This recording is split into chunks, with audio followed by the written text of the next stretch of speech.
దేవుని యొద్ద నుండి నేను తీసుకొని వస్తాను అని చెప్పి షడ్రకు మెషకు అబేద్నెగోలు కూడా మీరు కూడా ప్రార్థన చేయండి, నేను కూడా ప్రార్థన చేస్తానని చెప్పి దేవుని పాద సన్నిధికి వెళ్ళి దేవుని సన్నిధిలో ప్రార్థించి దేవుడు బయలుపరిస్తే ఆ కళ భావము రాజుకు చెప్పినప్పుడు దేవుని ఆ సన్నిధిలో దేవుని బిడ్డలారా ఆ దేశంలో ఉన్న రాజు, సైన్యము, మంత్రులు అందరూ కూడా ఆశ్చర్యపోయారు. హల్లెలూయా!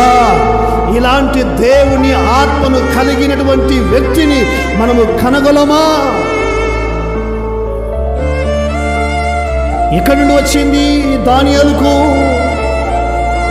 ఈ దానియేలుకు కళ భావము దేవుని యొద్ద నుండి. ఒక దానియేలుకే కాదు, ఒక యోసేపు గమనించినట్లయితే యోసేపు కాలంలో కూడా ఫరోకు కళ వచ్చింది.